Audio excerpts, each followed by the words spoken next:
Okay, let's start with a prayer. Heavenly Father, Divine Mother, Friend, Beloved God, Great Masters, Babaji Krishna, Lahiri Mahashaya, Swami Shri Yukteswar, Beloved Guru, Paramahansa Yogananda Ji, Saints of all religions, we humbly bow to you all. O great Masters, guide us with your wisdom, surround us with your love, lift us into your joy as we use this world pandemic as an opportunity to grow ever closer to thee and to serve as thy channels, to bring light and hope and love into the world. Om. Peace. Amen. As Swami said that words are kind of crystallized forms of thought, I wanted to put a little more background into the affirmations in general. The idea that you are what you eat translates very closely to you are more specifically what you speak and what you think. As we go through the affirmation, try to make it real for you. Try to see what's happening, visualize it, embrace it. In the same way that if you're preparing a dinner, you wouldn't just put all the ingredients on a plate and say, here's dinner. So we don't want to just put the words out and speak the words and move on. We want to get the words together in a right tone, with the right thought, with the right intention. What I was thinking is to run through once and just kind of offer a vision of what this could be like. And then we'd go through and say it. For me, I found that has been much more effective in trying to make the affirmations work for me, feeling them. If we look at the first, God's light is within me and around me. You see yourself with a radiant light glowing from you, coming out of your pores almost, your eyes, your ears. God's light is just trying to burst out from inside of you. And then with a sword of faith in my hand, I like to picture it like a real sword of light that's strengthened by the faith. And I can almost feel it in my dominant hand. And then the love of God in my heart. You can feel that abundant flowing of love coming through. Maybe your chest swells a little bit, puff up. I am a warrior of light. In my vision, I take that serious. I see that person with a sword, kind of probably in the Lord of the Rings view, but a full-on warrior. And when I join my brothers and sisters everywhere, I see that as one of the big long lines of the good guys waiting to ride down a hill into battle. So if you look to your left and to your right, you see all your gurubhais there, smiling, glowing with radiant vitality and love. And then to overcome fear with faith. So down the valley, there's fear, hatred, and disease, and kind of dark, shady colors and shrouded in a cloud almost. And we're riding down there with light and love and compassion to dispel that. And then once we get down closer to them and the light from all of us begins to make those enemies and issues fade, the camera or perspective kind of zooms up and away from where we are, and we can see this big long line of light, all of us riding down into the battle. And then as we pull even further away, let us fill the world with God's light. We can see that kind of vanguard of light moving forward and leaving behind it a nice glowing view, bringing light to all of the dark areas of the globe, and eventually that whole globe gets surrounded by light. That's the vision that I'd like to offer, but you certainly make it your own. That's the important thing. God's light is within me and around me. With the sword of faith in my hand and the love of God in my heart, I am a warrior of light. I join my brothers and sisters everywhere to overcome fear with faith, hatred with love, and disease with health. Let us fill the whole world with God's light. So do thou, my Lord, so do thou, my Lord, thou and I never apart, thou and I never apart. Wave of the sea, dissolve in the sea, wave of the sea, dissolve in the sea. Oh, I am the bubble, make me the sea, I am the bubble, make me the sea. So do thou, my Lord, so do thou, my Lord, thou and I never apart, thou and I never apart. apart. Wave of the sea, dissolve in the sea. Wave of the sea, dissolve in the sea. Oh, I am the bubble, make me the sea. I am the bubble, make me the sea. So do thou, my Lord, so do thou, my Lord. Thou and I never apart, thou and I never apart. Wave of the sea, dissolve in the sea. Wave of the sea, dissolve in the sea. Oh, I am the bubble, make me the sea. I am the bubble, make me the sea. So do thou, my Lord, so do thou, my Lord. Thou and I never apart, thou and I never apart. Wave of the sea, dissolve in the sea. Wave of the sea, dissolve in the sea. Oh, I am the bubble, make me the sea. I am the bubble, make me the sea. So do thou, my Lord, so do thou, my Lord. Thou and I never apart, thou and I never apart. Wave of the sea, dissolve in the sea. Wave of the sea, dissolve in the sea. Oh, I am the bubble, make me the sea. I am the bubble, make me the sea. So do thou, my Lord, so do thou, my Lord. Thou and I never apart, thou and I never apart. Wave of the sea, dissolve in the sea. Wave of the sea, dissolve in the sea. Oh, I am the bubble, make me the sea. I am the bubble, make me the sea. I am the bubble, make me the sea.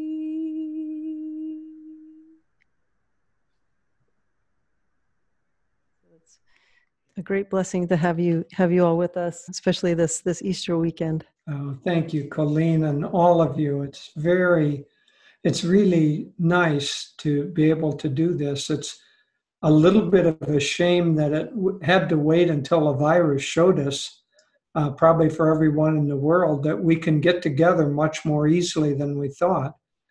We always thought it would take a 6-hour plane trip to get over to New York or Russia or wherever. But here we fly almost instantaneously everywhere in the world. So that's really nice. And we can do this more often, and we can do it in wider and wider circles. But Devi and I want to talk a little bit about how to use this present time, which is a time for many people of adversity, how to use that as actually a spiritual blessing, and how to respond to adversity with growth, actually. In fact, this may be right now, the last 2 or 3 weeks, the succeeding few months may be the greatest opportunity for spiritual growth that any of us will ever have in our lifetimes. Because when we go through a trial like this, that's when we have to make choices in our lives of what we're going to emphasize. You know, when we traverse the same territory over and over again, that territory begins to, even if it's beautiful, here at Ananda Village, we have absolute beauty surrounding us. But as you walk back and forth over the same road every day, you can get back into your head and you can hardly even notice what's around you. And so it is with our mental and spiritual territory. As we traverse the same area again and again and again, it kind of fades into the background. And fading into the background, we don't bring the kind of awareness to it that is needed for us to really grow. But now like it or not, we have been shaken out of the old patterns that we have. And that represents an absolute wonderful opportunity spiritually.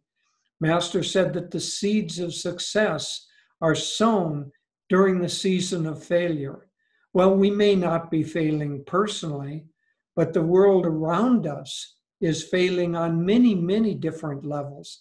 And it hasn't started just with this virus. We have been worldwide in a period of contraction and separation and conflict for many, many years. And what is happening worldwide is that as the pressures build and as the unknown becomes more dominant in people's lives, their reaction is to try to cling to that which is familiar. Now, what that means for us personally is that we try to cling to old habits of thinking, old habits of acting, old habits of the way that we relate to our spiritual life. And as nations and as the world, what that represents is that as pressure of, or as fear of the unknown grows, then we try to take control over the world by, in many cases, by becoming tribal.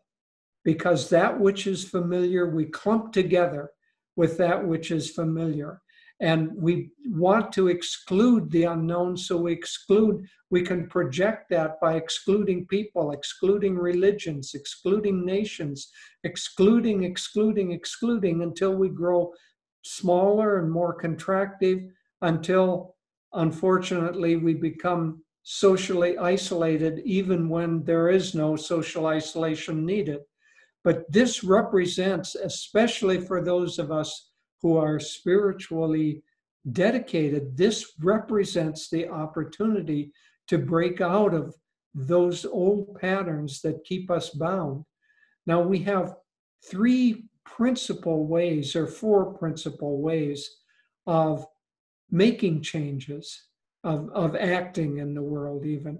And so, tomorrow's Easter, Devi and I will do the Easter service here at the village, but we'll read the Festival of Light.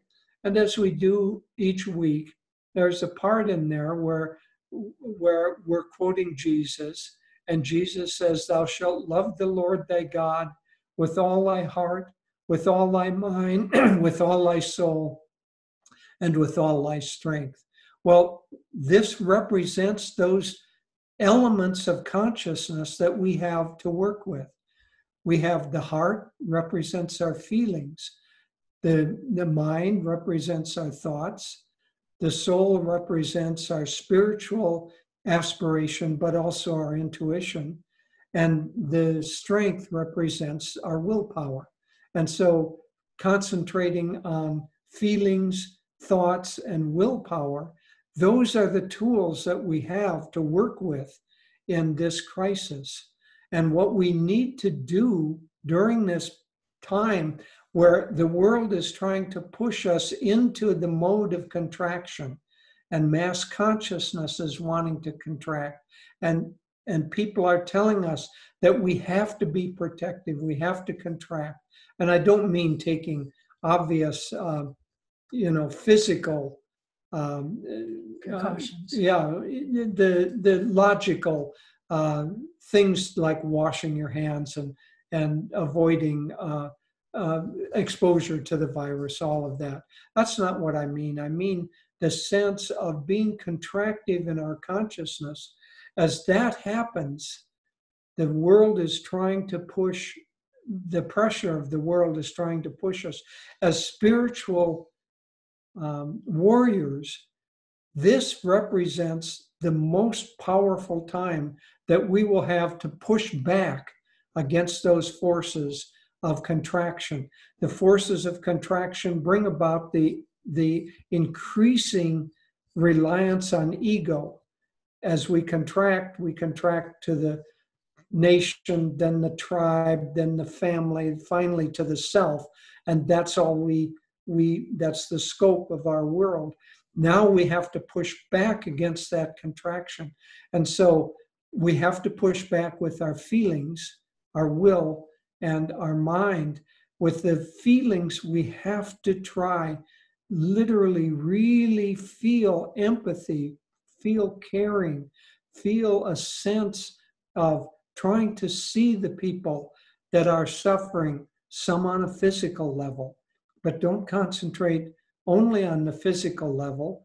Obviously, that's the battle that's in front of us right now and for the next week or two, especially in New York, which is, at least for America, the epicenter of the disease. That disease is expressing itself on the physical level. So obviously we have to fight back.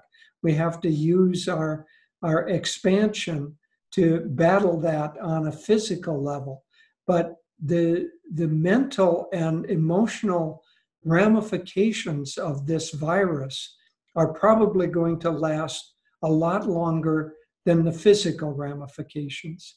This year, next year, sometime relatively soon, the virus itself as a virus will come under our control. We'll either have medicines that fight it, we will have herd immunity, we will have maybe vaccinations that prevent it, whatever it is. The whole thrust of the medical world is trying to find solutions on a physical level. That will come under control relatively soon.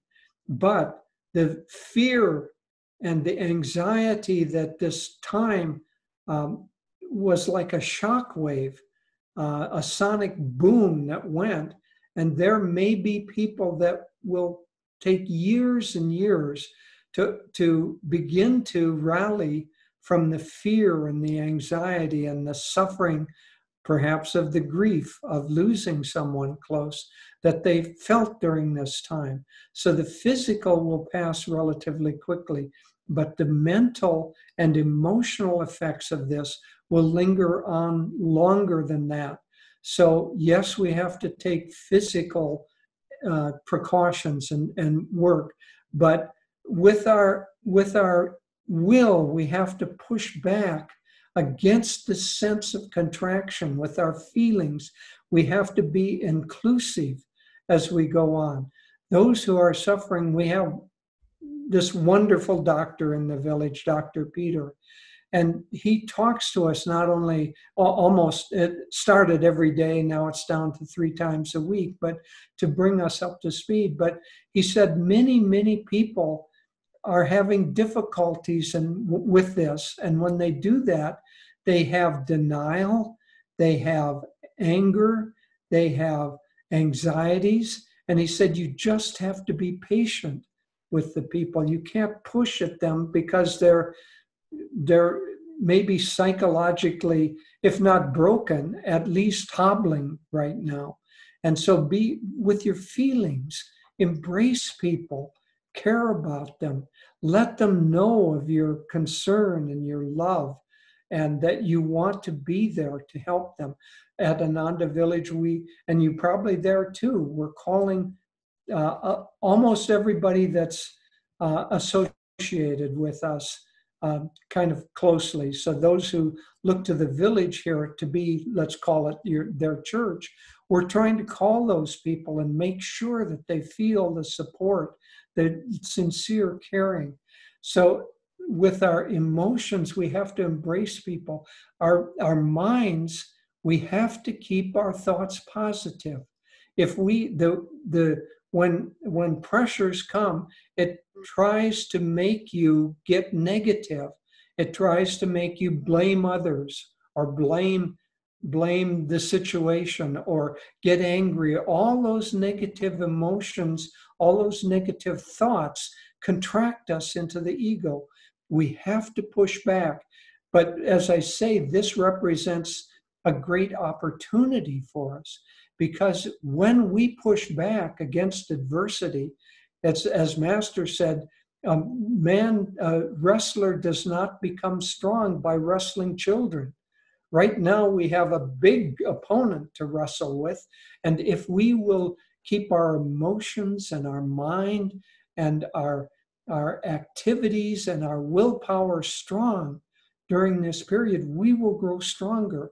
In fact, we will have the biggest growth spurt that we are likely to have during this entire lifetime if we take this. Now, the final thing that I would like to say, and then Devi will also add, is that we aren't in this battle alone. You know, with all our soul, that's our connection with the masters. That's our connection with God.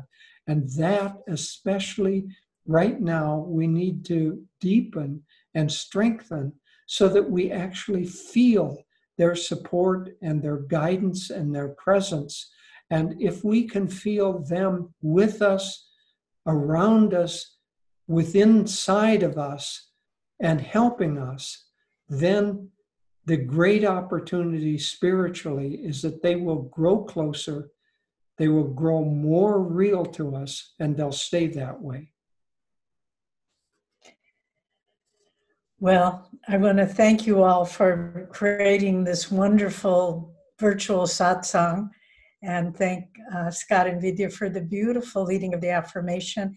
And Rachel, the chant was deeply inspiring, and Colleen, the healing prayers and meditation, all very nicely done. But all of you, what it made, all of you who are participating, what it really made me feel was what a wonderful source of inspiration you all are creating for the East Coast at this time of great need. And whether in Rhode Island, and some of you who are in other centers didn't get a chance to share, but it's so important now to know you don't need to have a label or a title. You just need to have the love of God in your heart and the sword of faith in your hand, and just say, no, I will not let darkness triumph in the world around me, even if it's however big that world is. So one of the great lines in all of English literature is the first sentence of Tale of Two Cities. It was the best of times, it was the worst of times. Charles Dickens talking about the two cities are London and Paris, talking about the French Revolution, that time of incredible cruelty and one might even say social depravity that arose at that time. So it was the worst of times, but it was also the best of times because people rose silently, one by one, to the occasion, and they expressed compassion, and they expressed, humanity, whether we're an aristocrat or a peasant, we are all human beings, we are all divine souls, and we cannot define ourselves by our separateness. And we see this also in the history during the Holocaust, in the Second World War. Again, human depravity, but again, people sacrificing their lives to help others, whether they were of the persecuted group or not. The beautiful book that if you haven't read, I encourage you to read it, The Hiding Place by Betsy ten Boom, talking about how her family in Amsterdam, I believe it was, in Holland certainly, they were not Jews, but they harbored Jews. They helped Jews to escape, and they were captured eventually, and her father and sister died in a concentration camp, but how their faith was, they lived it, and the blessings that come from that. And now you find, particularly speaking, let's speak to you on the East Coast, because you're being hit very hard by this virus and the fears and the unknown of it. And yet there are the healthcare workers that are and the policemen and the firemen who are putting themselves on the line and sacrificing their lives in many cases, just because they're saying to serve others is more important than to protect myself. And so now here we are at Easter time, aren't we? And perfect timing, because what the whole story of these days of Good Friday and Easter, it's the story of transcendence of adversity, of being able to say, whatever comes, I will not lose my faith in God, and I will find a way to help others.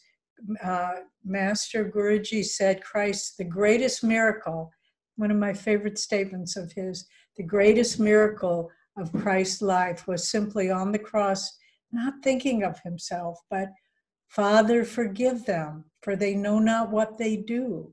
He knew the bad karma they were going to get for their ignorant actions, their misunderstanding of who he was, but he didn't, all he was saying is forgive them. They don't understand what's going on here.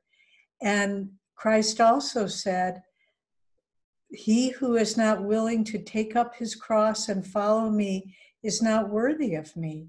Now, he's not saying that we have to go out and look for adversity, but it's a principle of spiritual growth, that if you're not understanding that through adversity, if we have the right attitude, as Jyotish was saying, willpower, right attitude, openness of heart, energy, if we don't have these qualities, then we won't work through our karma to our own advantage. That's really what it's about. The adversities will always be there. It's part of this world of duality. And it's part of our own karma. We won't find freedom by ignoring our own karma, by seeing, oh, it's their fault, it's not my fault. We have to face what we have done in this world that brings us suffering. And we have to wrestle with it and say, Lord, I want to transcend this. I am willing to face whatever bad karma I have, both personally or right now it's global with this pandemic. I want to face this. I'm willing to face this. I joyously face this because I understand that every time I face adversity with strength and with courage and with faith, I grow spiritually. And that's what it's all about. It's not about having a smooth, easy life. Master said an easy life is not a victorious one. And the path to God is about countless inner victories. Ones that people see, but most often ones that people never see. But God sees them. Guru sees them. And so to understand that, not to be afraid. And this, in the last blog that we wrote that came out last Friday, we called it a season of change. And what we were saying, that it's in times of change, it's in times of uncertainty that we can redefine ourselves and say, I don't want to bring these qualities forward into the future. We were just speaking yesterday with a young couple, and they're the woman is pregnant now. And she said, I'm frightened to be bringing a child into the world at this time. And I remembered back 43 years ago in our own life, when I brought a child into the world, we had our son. And then 11 days later, the whole world went up in flames. So now there was the forest fire that hit Ananda. We had absolutely nothing. We didn't have a home. We didn't have any clothes. We didn't have an income. We didn't have, we had the clothes on our back. But we had faith in God. What did we have? We had faith in God. We had Guru's grace. And we had community. We had like-minded souls. And we looked at each other and we said, we can get through this. We don't know how, but we will. And in retrospect, all those many years ago, it was one of the greatest blessings in our life. And I wouldn't have chosen it, but God chose it. God chose it for us because he knew we had to know that our security and our strength did not come from anything outside of ourselves. The ability to love, that can't be taken away no matter what happens, unless we give it away. The ability to be positive and to accept everything with a good attitude, nobody can take that away from us unless we give it away. And so now we have to choose, what do we want to keep in our lives? And again, what a great opportunity. And we have so many wonderful examples of people that have done this before us and have found all the saints. There's not the story of one saint, east or west, whose life was just really unchallenging, kind of business as usual. Never. That's not how you find God. Because to find spiritual growth and to higher states of consciousness, we have to overcome and leave behind us the lesser parts of ourselves. You've probably heard us tell this story, but at the Ananda village schools here, in the lower grades, they play this game, Big Self, Little Self. And the children play it with each other. And if someone's being selfish or I don't know, in a bad mood, arguing, the other children just look at them and say, little self, little self. And if they're being generous and positive and inclusive, the other children say, big self, big self. And they learn to experience within themselves that difference. And one year at the school awards day, one little boy, I think he was just in first grade, he was given an award and he got up and he said, I don't even remember my little self anymore. Well, what a wonderful experience to offer to a child. And we have that chance now too. We're not perfect. None of us are perfect. We have our reactions. We have our negativity and our fears and our pettiness and irritation with other people. But that's our little self. And now everything is brought into very strong contrast, very strong highlight, big self, little self. We can choose which one do we want right now. Because if we choose the little self, it's down that rabbit hole. And who knows how far down that goes. We don't want to go there. We've been there. We've done that. But if we choose the big self right now, who knows how high we can go, how much closer to God we can go. And the great ones come. Swami gave a very beautiful illustration. I was reading in preparation for Sunday service his chapter on the resurrection from The Promise of Immortality.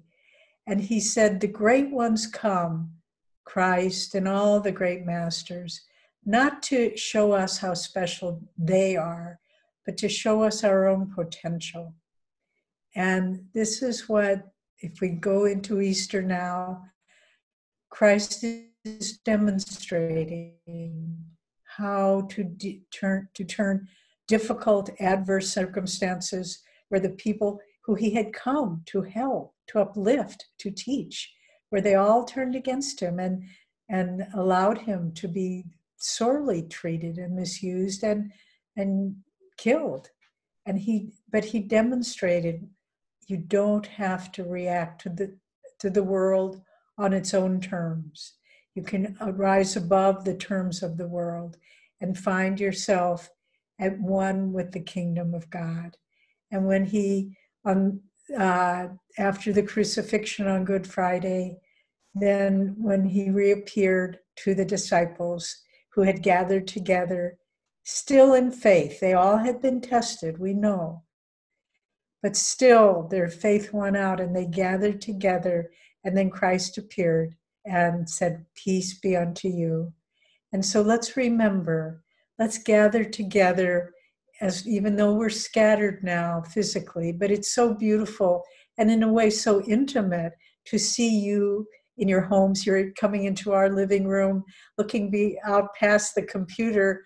I can see the beautiful gardens of the Crystal Hermitage through a window in Jyotish's art studio, which is just right behind the computer. And I see in Colleen's home, I see on your shelf a beautiful silk, no, it's you're not blocking it, the lamp. There's an orange silk lotus lamp. We have one exactly like that Swamiji gave to Jyotish for his birthday. And I saw it there and I said, I must tell Colleen that Swami gave us one just like that. And in Vidya and Scott's house, I see all the beautiful pictures of the masters, and Rachel, your lovely, gracious living room. And it's just so nice to be with y'all. We are connected in God.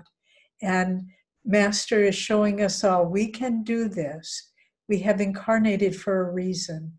And that reason is to be warriors of light and to show others how to turn adversity into opportunity. And I feel we all know this in our hearts. It's not a challenge. We just have to do it with increasing love and joy and faith in God. So thank you for inviting us into your homes and for having this time together.